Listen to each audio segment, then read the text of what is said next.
Well, it's a very good morning from me, or is it good afternoon? Let's put me in the picture, shall we, so you know exactly who you're talking to, rather than just a blank screen. Hi, and welcome to my mortgage drop-in live stream every morning, or every Monday morning, I should say, 12 noon there or thereabouts. A couple of minutes delay today, but you'll let me off that, won't we?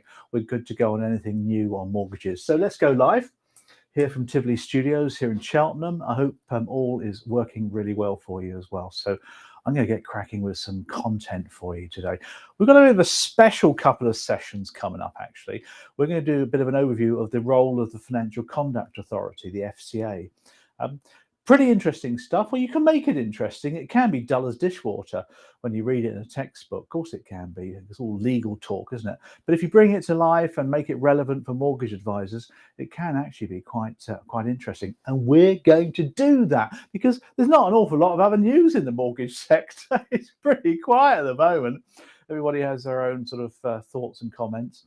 Spare a thought, of course, for those dudes paying their tax bill today.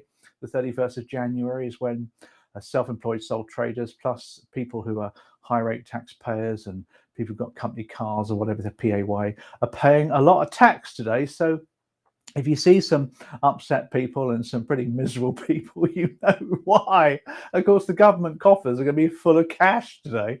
Let's hope they don't start organising more parties. But we won't go into that, will we? We don't do politics. Let's move on from that, shall we, and talk about our first topic, which is FCA and all those good things. Hope you're well, hope you're good. We're having good fun here. The February tomorrow, and the days are getting shorter, or longer, I should say, and a bit brighter, which is lovely, isn't it? So hope all is good with yourself. Remember, I'm on hand if you want to talk to me via email about any questions. Remember to link in with me and all those good things. We'll put all that aside, shall we, and get on with our first topic. Yeah, welcome. Let's take a look at the topic of the role of the Financial Conduct Authority. I'll take a look at all sorts of aspects around our lovely regulator. And as a country, we are very well regulated. An awful lot of money goes into regulation, and rightfully so. I remember joining the industry way back in 1981, 82, when I worked in a building society and the banks, and everybody started to do everybody's business. And there was an almighty lot of sharks going on. I mean, next door, there was an estate agency. And when they used to go in there to make an offer on a property, the estate agent used to get his top drawer, open it up, and out came a mortgage and life assurance endowment proposal form. And he used to just fill it in and send it off to the insurance company. No training or anything. So you can understand why things went wrong. Regulation started in 88. Lots of different regulators. We've had PIAs, we've had Loutros, FSAs, they're all the same dudes really. And now we've got the Financial Conduct Authority. So let's take a look at how this all rolls and how this all works for you. And I've got a couple of graphics I want to illustrate. The first thing we want to take a look at is who's who in the regulatory side of things, you know, who reports to who. And that's really quite important actually to understand it. So I've got a lovely little graphic to share that with you. So I'm going to go to some slides. So let me just hit the button there and we can go to our slides. And I know I'm going to pop on in and say hello to you because I can, and that's the right thing to do, isn't it? Otherwise it's rude. So that's me. And that's the book, by the way, that we published. Everything's in there if you want to take a look at some of those areas as well. So FCA then, here's the graphic I wanted to share with you, which is quite a nice graphic actually. There's quite a few acronyms going on there. So I'm going to tell you who's who. Now, top of the whole thing, as the top there, is Her Majesty's Treasury. Now, Her Majesty's Treasury is controlled by the Chancellor of Exchequer. Rishi is the latest guy, and maybe PM by the time you listen to this one. We'll wait and see. But he, of course, is part of the government. The UK government runs Her Majesty's Treasury. So think about it. Everything's in control of the government. Don't forget that. It's all very political, of course, this sort of stuff. Now, you've got the Bank of England, who you've heard of before. The Bank of England, of course, don't report, well, they report to the government, but they are kind of independent in a funny kind of way. But they are responsible for a number of areas of managing the economy. And they have this company or department called the Financial Policy Committee, the FPC. And these are guys that meet up monthly, talk about interest rates, and they talk about monetary policy, QE, all sorts of aspects of managing the economy. So that affects mortgage advisors big time. You know, when they meet up monthly, apart from the great big catering bill, There's actually lots of things come out of that. I'm only pulling your leg, by the way, with the catering bill. Now, below them is an important authority called the Prudential Regulation Authority, the PRA as we call them. Now, they are really important. As you can see, they're part of the Bank of England, feeds the National Treasury. And unless you're a big firm, you may not come in touch with them very much. If you're a small mortgage brokerage, for example, you're not going to be affected by them very much at all. They're the guys that look after the big firms. They authorize the big dudes, the big banks, the big insurance companies, and they're more worried about financial stability, prudence, they call it. Hence, they're called prudential. Nothing to do with the insurance company, by the way. They're more involved in the prudence, the financial stability. So they're into the Basels and the financial security and stability and liquidity and all those things of firms. So, that tends to be the big boys. You might work for a bank and find that you're authorized by the PRA and maybe regulated by the FPC or the FCA as such. Okay, so there we have the PRA. Now, on the other side is the Financial Conduct Authority, which, as you can see there, the FCA is the key one.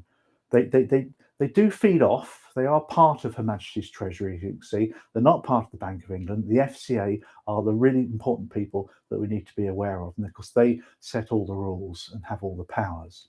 So let's come away from that then, shall we, for a second or two, and talk a little bit more about the FCA's powers or the role. As you can see, the FCA have got quite a lot of responsibilities because they do a lot of the authorising of smaller firms, and they carry out conduct monitoring of the whole industry.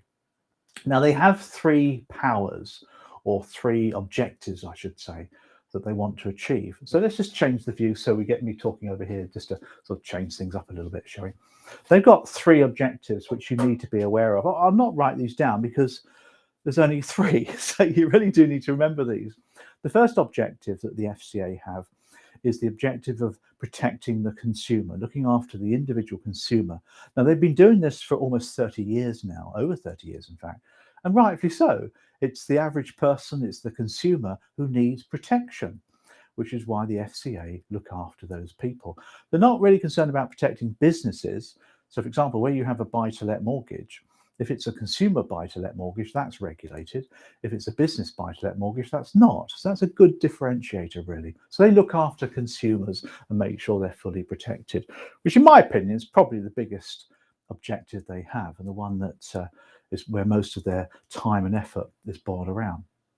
The second objective is to improve the reputation and the integrity of the financial services sector. So they're all about marketing the brand of financial services, making people think financial services secure, lots of integrity there, good people there, building up the confidence, if you like, in the financial services sector. And it's taking its time. I mean, we've had an awful lot of complaints and issues and things to tidy things up, but we're getting there now. And people, generally speaking, in this country have a good thoughts about the financial services sector. There's always exceptions, but that's objective number two. Now, the third objective, the one I think actually is very important, and I believe this thoroughly, is that they want to encourage competition. Their objective is to encourage competition in the financial services sector, because if you don't have competition, you don't have innovation, you don't have lower pricing. If you have monopolies or cartels, prices stay high. I mean, the latest one there at the moment, of course, is fund management fees. When people or wealth managers take under funds under management, they charge a percentage of the fund and everybody else gets their cut. Now, these charges have been fairly meaty for quite a while now because, to a degree, there's probably a bit of a cartel going on there. But what the FCA have done is they've encouraged competition. So they've encouraged, for example, fintech, financial technology companies to come into the market to undercut. So Vanguard, for example, from the US, have been encouraged to come across here, open up, set up, etc., and start offering wealth management using passive management techniques and artificial intelligence at a fraction of the cost, which of course is making all the traditional wealth managers look closely at their charging structures. And I think that's great because it brings the price down, and it should do too. So that's the competition. So three objectives then: to protect consumers, which is key one, of course, to make the industry more confident, people in the industry, better integrity, robustness, those sort of things. Number 3 is competition, to encourage competition in the market. They're the 3 objectives. Now, they do that in a number of ways, and we'll talk about that in a second or two. That's just the overarching objectives. Now, they do have a lot of powers, the FCA. So let's just have a quick chat about those powers, shall we? They do have a lot of powers. Again, I won't use the whiteboard because there's not that many of them, really. There's 4 I want to talk about. The first one is the ability to manage cartels and monopolies. And they are able to make reference to the CMA, the Competition and Markets Authority. So if they see, that used to be the monopolies people. And if they see a bit of cartel power going on, or one big firm dominating, they can make reference to the Competition and Markets Authority, who will then deal with that. I like that one. That's a power they have. They have all sorts of powers over product interventions. So if they think a company is selling a product that's not appropriate, they have the ability to pull that product and stop it as well. And obviously, they have the power to take formal action on firms. For example, on promotions and things, they can take action and stop them promoting, stop them trading.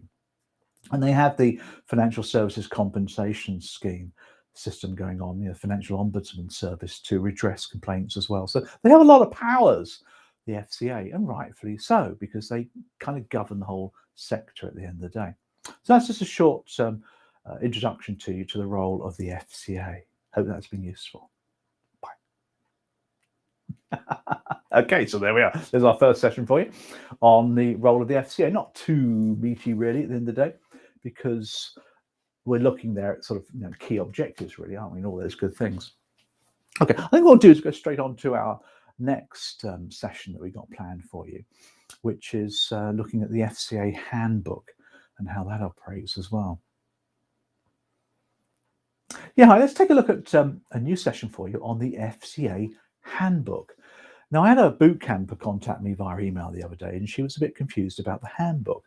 She said, "What is this handbook?" She said, "Is it a little leaflet, a little booklet with all the rules?" And I said, "Well, actually, no, the handbook's enormous. It's like dozens, thousands of pages of information. But they call it a handbook. I don't know why. I suppose because it's handy, isn't it?" So the FCA Handbook, then, is the topic I want to look at. And what it does is it's all the guidance and the rules, etc., that give instructions to companies who are authorized through the FCA. That's all. So if you're a directly authorized mortgage broker through the FCA, a few of my friends are and clients are, they're directly authorized with the FCA. They have to adhere by the rules and guidance in the FCA Handbook. Now, before I dive into the detail, I'll give you a bit of a graphic on this one. And bear in mind that there are rules and there is guidance, and they're separate. So rules, for example, are binding. You have to adhere to the rules. You just have to. It's the way it is. Otherwise, you just get cast off. Now, the guidance is different. These are ideas in which guide you to adhere to the rules. They're very flexible on that, though, and you need to bear that in mind, that a rule's a rule, and you have to abide by the rule, but how you do it sometimes is up to you.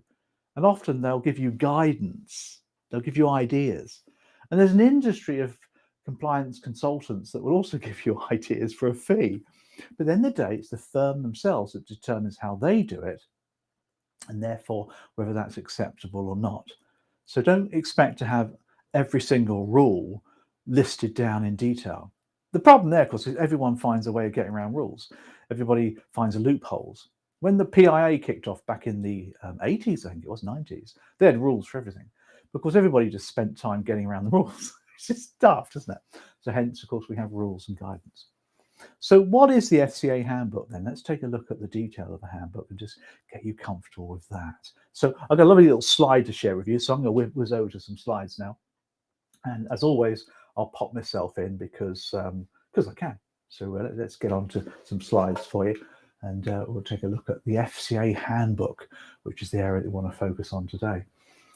All right, so deep dive then into the FCA Handbook. Now, there's a number of parts to it. So I've got this great big graphic up here, which you'll want to enjoy, and I'll take you through it. And then maybe you might want to take a photograph of this or a screenshot or whatever suits you in the day. So there's 5 parts to the book. So it's a pretty big book. In fact, it's probably dominating a whole computer hard drive or something. So first part then is high-level standards, as they call it. The second part are prudential standards. I'll talk about these in a second. Then you've got business standards. Then you've got regulatory process, and finally you've got redress. So we're talking here about high-level stuff is the strategic kind of things, isn't it? Prudential is about stability, financial stability, being prudent. Business standards about running your business. Regulatory process is how they regulate companies and firms, and redress is basically how they deal with complaints and problems. So that's the 5 areas. So take a look then at the high-level standards. Let me move across here so you can see that a bit easier. High-level standards. Now, the first one is the principles of business. We'll talk about those a little bit later for you. These are the 11 principles which businesses that are regulated by the FCA have to follow. They're principles, they're not rules. So there's all sorts of principles in there which you have to follow and show that you're doing so. You have to prove that you're doing that. So that's easy to appreciate and understand. Then you've got training and competence. Again, in the exam, there's all sorts of questions on these areas as separate questions. T&C, in my opinion, is the best thing the regulator's ever done. Because back in my day, when I joined the industry, there was very little training. I worked for a building society, the Leeds Permanent, and they had really good training. We used to go down weekly to Regent Street. It was great. And in the evening after work, jump on the 73 bus, head down to Regent Street, and the local manager director used to do training for us for an hour or 2 hours. It was brilliant. We got great training, but nobody else did in the sector. There was some pretty awful people that knew nothing about the products but sold them. So T&C solved that in 94 onwards, I think it was. Exams, CAS, blame T&C for all those things. But it's a high-level standard. You've got to do it. Then you've got SMCR, Senior Management Certification Regime, brand new to small firms, been going for banks for a couple of years. This is the rules for senior managers and certification regime for people who have significant harm functions. So financial advisors, mortgage advisors would have significant harm functions because they deal with clients, you see. Again, there's conduct rules, there's all sorts of rules around that which you need to be aware of, which come later in the book. Then you've got fitness and proprietary. This affects people with significant harm functions. So a mortgage advisor, for example, she's going to have her fitness and proprietary checked before she gets approved by the FCA to operate. So that's something you've probably come across as well. Finally, down here, you've got financial stability. You're looking there at the stability of the firm as well. But that also connects itself over to prudential standards. So I put it there as a separate section, really, because that really comes under prudential standards. Now, this is for firms who are not authorised by the PRA. So, for example, if you work for HSBC, good bank, you would be authorised by the PRA, regulated by the FCA probably, or the other way around. But what's happening there is that the PRA look after HSB's financial stability. You know, your Basels and things like that, your liquidity and stuff, your ratios. But if you're not, then the FCA take care of things here for you. So firms not under the PRA basically are covered under the prudential standards. Don't worry too much about that bit because there's all sorts of sections in the book about Basel Accords and financial stability, which the PRA tend to take care of. Okay, let's get on to some of the big ones then that come up a lot in the exam and also in your job as a mortgage advisor. Business standards are key here. And the sort of things we've got here, first of all, money laundering or anti-money laundering, of course. MCOBs, these are the rules that you have to follow when giving advice. So far, they've looked at sort of strategic stuff here, you know, taking people on, conduct rules to follow, principles for the business to follow, T&C to get things done properly. Now they've given you the rules to conduct business standards, mortgage conduct of business rules. Then, of course, you've got the insurance conduct of business rules. And finally, you've got conduct of business rules. Now, COBs, as you can appreciate, are for financial advisors. ICOBs are for insurance advisors. And MCOBs are for mortgage advisors. And I know plenty of people that have just got one of these that they follow. I know a firm, for example, that just sells insurance. They don't do anything else. So they would be following the ICOB rules. I've got plenty of clients who are financial advisors. Therefore, they follow the COBS rules. But I've also got plenty of mortgage brokers who just give advice on mortgages, and they follow the MCOB rules. You might be MCOB and ICOB at the same time. You might be COB and MCOB at the same time. Depends on what you do as a business, what your permissions are as well. So that's nice and easy to work out, isn't it? Then the last one, or second last one, is regulatory. This is where you regulate firms. This is the FCA regulating, authorising, keeping an eye on firms. It's the regulatory process. And here, of course, you've got the authorisation process. How does a firm become authorised by the FCA? How do they get authorised and connected to the FCA so they can do business? So there's all the rules around that. The monitoring of firms as well. So one of the powers, of course, of the FCA is to monitor firms, keep a beady eye on them, make sure they're doing the job properly, give them the feedback maybe that they need to have. Obviously, with bigger firms, they tend to deal with compliance departments, networks, etc. Smaller firms, they'll deal directly with the principal of the business, who may have a consultant compliance person looking after them. For example, I've got a client who works up in the north, and he uses the services of a compliance consultant. He pays a fee, a retainer, whatever it is, for that consultant to give him advice and ideas. But he's the one that talks to the FCA. But I've also got some clients who are large insurance companies, large banks, building societies. They have a whole department of compliance professionals. But I mean, some of them have got hundreds of people in there as well. And Nationwide, for example, have got a department of dozens, if not hundreds of people who all have compliance in their title. And they tend to deal with the FCA because they're big. So that's pretty straightforward, isn't it? The last one there for you is redress. This is complaints and compensation. So we're talking here about customers making a complaint. There's a firm process you've got to adhere to. And then afterwards, if the customer's not happy, it gets sent over to the Financial Ombudsman Service. There's specialist source books here dealing with miscellaneous things. For example, the CONC rules, which was consumer credit. So if you're just a business that gives consumer credit, unsecured lending, for example, then you would have to follow the CONC rules. So payday lenders, that sort of thing would cover that. So it's specialist source books, you see, as opposed to the main bulk of the business. So as you can see, there's an awful lot going on there, isn't it? But that's actually a nice picture of the whole work of the FCA, actually. If you think about the FCA and what they do, that probably encompasses everything. And that's known as the FCA Handbook, which is a silly name, really. But anyway, I'm not judging why they call it that. What we'll look at next are the principles of business. But hope that's been useful for you. Great. Okay, let's change the view a bit. Back to our Zoom zone, as we call it here, our little chat box area. So that's FCA Handbook. Useful stuff.